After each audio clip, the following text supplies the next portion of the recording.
അവരുടെ ബാച്ചിലുള്ള എല്ലാ കുട്ടികളും ചോദിച്ചു നീ എന്തിനാണ് അതേ സാറിനെ അങ്ങനെ ചെയ്തത്? അപ്പോൾ അവൾ പറഞ്ഞു അതെല്ലാം ഞാൻ മറന്നു. പക്ഷെ അവർ പറഞ്ഞു മറന്നിട്ടില്ല, സാർ ഇപ്പോഴും കേസിന് പോയി പോയിക്കൊണ്ടിരിക്കുകയാണ്, സാർ അനുഭവിച്ച വേദനകൾ. അപ്പോൾ അവൾ പറഞ്ഞു സാറിന് ഞാൻ ചെയ്തതിൻ്റെ എനിക്ക് ഒത്തിരി ഉപദ്രവങ്ങളും ഇതും കിട്ടി, ഞാനത് അനുഭവിച്ചു. പിന്നീട് ആ കുട്ടി പറയുന്നത് ഇതാണ്, കൂട്ടുകാരിയോട് പറയുന്നത് എനിക്കിതൊന്നും അറിയത്തില്ല, എന്നെ കൊണ്ട് ബലമായിട്ടൊരു വെള്ള പേപ്പറിൽ ഒപ്പിട്ട് മേടിച്ചാണ്, എന്താ എഴുതി ചേർത്തതെന്ന് എനിക്ക് അറിയത്തില്ല എന്നാണ് കുട്ടി പറയുന്നത്. ശരിക്കും കുട്ടി പറയുന്നത് അവർക്ക് ഇതിനെക്കുറിച്ച് അറിയത്തില്ലായിരുന്നു എന്നാണ്.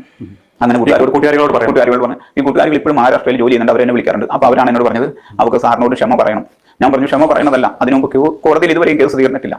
അപ്പോൾ അങ്ങനെ പറഞ്ഞു കഴിഞ്ഞപ്പോൾ ആ കുട്ടി കോടതിയിൽ വന്ന് അവർ പ്രോസിക്യൂട്ടറെ കാണുകയും കേസ് തീർക്കണമെന്ന് ആവശ്യപ്പെടുകയും കോടതിയിൽ വന്ന് ആ കുട്ടി ആ കേസ് ഞാൻ നിരപരാധിയാണെന്ന് പറഞ്ഞ് കേസ് അവിടുന്ന് തീർന്ന് കോടതിയിൽ നിന്ന് അതിന്റെ ഓർഡർ ഷീറ്റ് എനിക്ക് കിട്ടുകയും ചെയ്തിട്ടുണ്ട്.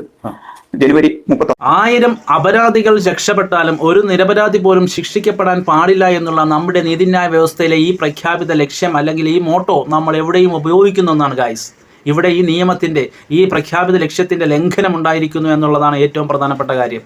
കോട്ടയം കടുത്തുരുത്തിയിൽ ജോമോൻ എന്ന് പറയുന്ന ഒരു പാരാമെഡിക്കൽ വിദ്യാഭ്യാസ സ്ഥാപനം നടത്തുന്ന ഒരു മനുഷ്യനെ വ്യാജ പരാതിയിന്മേൽ 7 വർഷത്തോളം അവനെ അകത്തിട്ടു. അവൻ നീതിന്യായ വ്യവസ്ഥയുടെ ഈ നൂലാമാലയിൽപ്പെട്ട് അവൻ്റെ ജീവിതം തകർന്നു എന്ന് പറയുന്നതിൽ നമ്മുടെ മനഃസാക്ഷിയെ ഞെട്ടിത്തെരിച്ചു പോകുന്ന ഒന്നാണ്.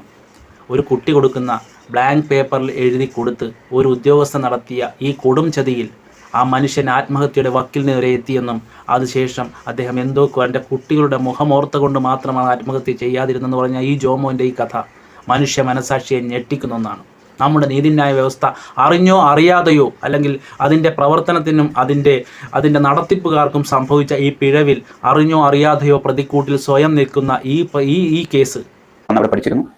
അങ്ങനെ പഠിച്ചിരുന്ന കുട്ടികളെ എല്ലാവരെയും പ്രാക്ടീസിലും ജോലിയും നൽകി അവർക്ക് നല്ലൊരു ഭാവി കൊടുത്തുകൊണ്ടിരിക്കുകയായിരുന്നു. അങ്ങനെ എൻ്റെ ഒരു കുടുംബജീവിതം വളരെ ചെറിയൊരു സന്തുഷ്ടമായ കുടുംബജീവിതം നയിക്കുകയായിരുന്നു. എനിക്ക് ഭാര്യയും 2 കുട്ടികളുമാണുള്ളത്.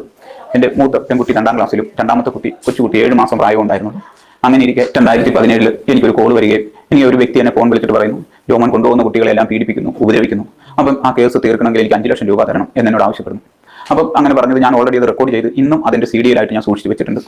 അങ്ങനെ പറഞ്ഞതിന് ശേഷം അദ്ദേഹത്തോട് ഞാൻ പറഞ്ഞു ഞാൻ 1 രൂപ പോലും തരികയില്ല, ചെയ്യാത്ത കുറ്റത്തിനും പറഞ്ഞ് ഞാൻ അവസാനിപ്പിക്കുന്നു.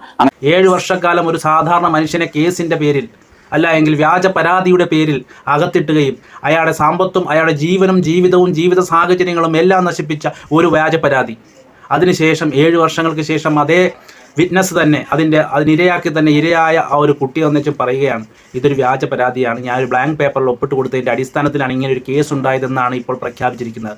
മനുഷ്യ മനസാക്ഷിയെ ഞെട്ടിക്കുന്ന നമ്മുടെ ജോമോൻ്റെ കഥ കുറച്ച് ദിവസമായി ഇത് വന്നിട്ട് നമ്മൾ ഇപ്പോഴാണ് നമ്മുടെ കണ്ണിൽപ്പെടുന്നത്. 2 പേരെങ്കിൽ 2 പേര് ഇത് അറിയുക എന്നുള്ളതാണ് ഗൈസ് ഏറ്റവും വലിയ സത്യാവസ്ഥ.